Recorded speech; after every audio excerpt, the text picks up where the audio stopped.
मीरठ की एक ठंडी शाम, एक ऐसी शाम जो एक औरत की जिंदगी हमेशा के लिए बदल देने वाली थी। डेनिश एक आदमी जिसकी रगों में शराब थी और दिमाग में जुए का नशा, और उसी नशे में उसने वो किया जिसकी कल्पना भी कोई नहीं कर सकता।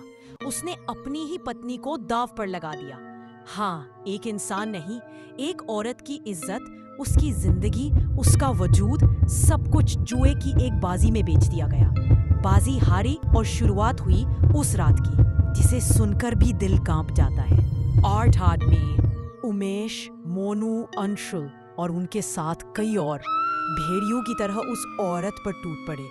उसकी चीखें, उसके आंसू, उसकी विनती खेल का हिस्सा बना दी गई। लेकिन कहानी यहाँ खत्म नहीं होती, बल्कि और भयावह हो जाती है। जिस परिवार को उसका सहारा होना चाहिए था, उसी परिवार ने उसके जख्मों पर नमक छिड़का।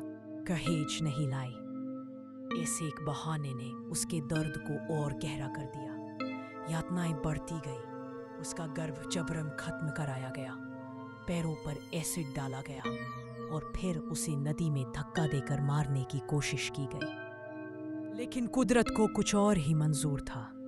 राहगीरों ने उसे बचा लिया और वो एक बार फिर जिंदगी की तरफ लौटी, जख्मों से भरी लेकिन हिम्मत से मजबूत।